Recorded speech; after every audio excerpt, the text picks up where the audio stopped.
أهلا بكم. النهاردة هنتكلم عن موضوع بيعمل صداع لناس كتير قوي، وهو أزمنة المستقبل في الإنجليزي. بس اطمنوا، الموضوع النهاردة مختلف تماما.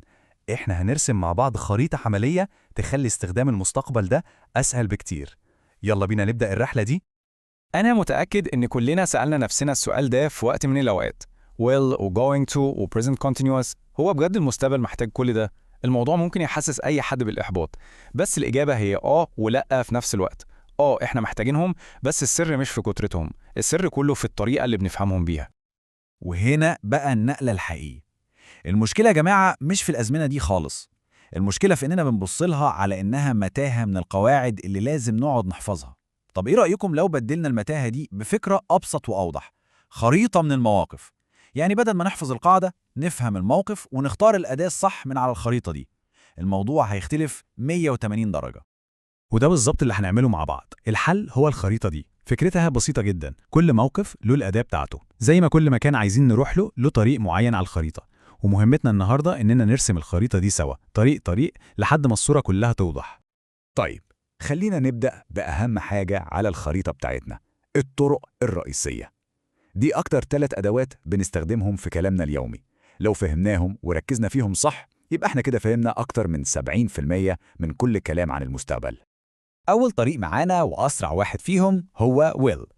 دي أداة القرارات السريعة، الحاجات اللي بتتقال على طول من غير تفكير طويل.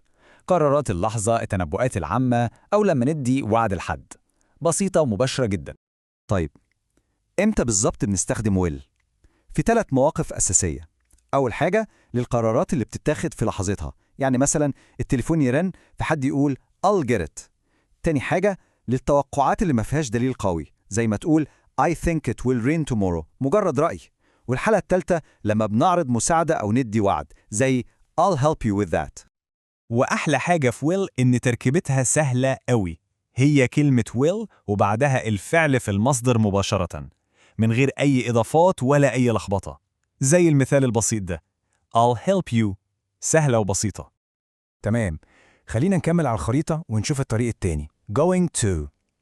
هنا بقى الموضوع مختلف شوية. دي مش بتاعة القرارات السريعة، لا، دي بتاعة الحاجات اللي مترتب لها ومتخطط لها، الخطط اللي واخدين فيها قرار من قبل كده، أو التوقعات اللي مبنية على دليل واضح شايفينه قدامنا. والمقارنة دي بتلخص الحكاية كلها بشكل عبقري. لو قلنا it will rain، ده مجرد رأي أو توقع عام. لكن لو بصينا السما ولقيناها مليانة سحب سودة وقلنا look at the clouds it's going to rain، ده مش مجرد رأي، ده توقع مبني على دليل شايفينه بعينينا. الفرق واضح جدا. تركيباتها كمان سهلة، بس محتاجة verb to be قبلها، يعني am is أو are. والمثال ده بيوضح فكرة الخطة اللي اتكلمنا عليها. I'm going to travel next month. واضح قوي إن ده قرار متاخد ومترتب له من فترة. ودلوقتي وصلنا لطريق ممكن يكون مفاجأة لناس كتير، وهو استخدام المضارع المستمر عشان نتكلم عن المستقبل. إزاي ده؟ بنستخدمه لما الموضوع ما يبقاش مجرد خطة، لا، ده يبقى ترتيب نهائي ومؤكد. يعني بنتكلم عن مواعيد محددة واتفاقات متسجلة. التركيبة هي بتاعت المضارع المستمر اللي كلنا عارفينه. بصوا على المثال ده: I'm meeting the manager tomorrow. ده معناه إيه؟ مش بس إني بخطط أقابله، لأ، ده معناه إن الميعاد اتحدد واتأكد ومتسجل في الأجندة، خلاص الموضوع منتهي. ممتاز، بكده نكون غطينا الطرق الرئيسية على الخريطة. دلوقتي بقى يلا ندخل على شوية طرق فرعية، طرق متخصصة أكتر بس مهمة جدا عشان تخلي كلامنا دقيق ومحترف.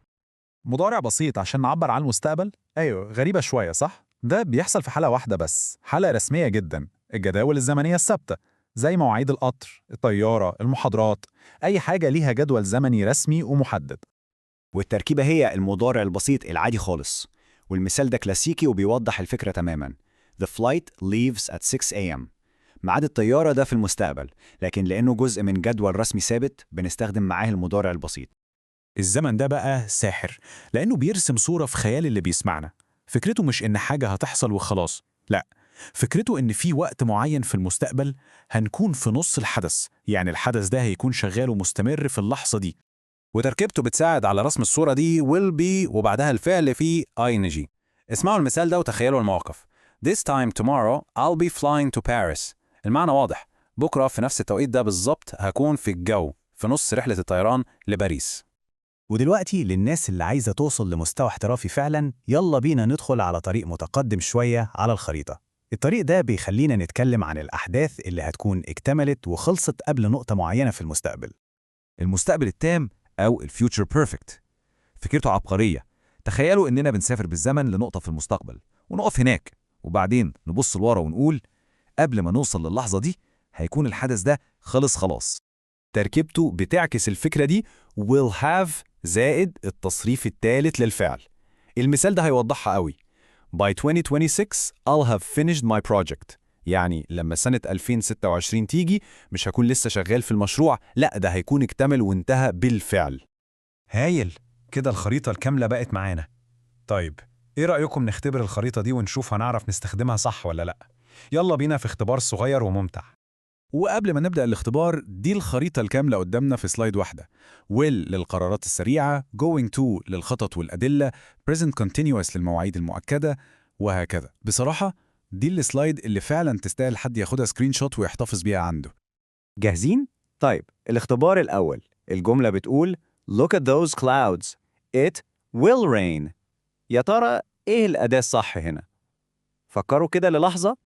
بالظبط كده، الإجابة الصح هي It's going to rain. ليه؟ لأن عندنا دليل واضح قدامنا وهو السحاب. ده مش مجرد تخمين، ده توقع مبني على دليل. برافو. السؤال التاني، الجملة بتقول The train dash at 8 a.m. تفتكروا إيه الأداة المناسبة هنا؟ الموقف ده بيعبر عن إيه؟ ممتاز جدا. الإجابة هي leaves. ليه؟ لأن ده ميعاد ثابت في جدول زمني رسمي، وده الطريق اللي اتفقنا بنستخدم فيه المضارع البسيط عشان نعبر عن المستقبل. وفي الآخر الموضوع كله بيتلخص في فكرة واحدة. المستقبل في الإنجليزي مش لغز صعب ومش متاهة من القواعد. المستقبل هو مجرد خريطة، ولما الخريطة دي تكون واضحة في دماغنا كل الطرق بتبقى سهلة.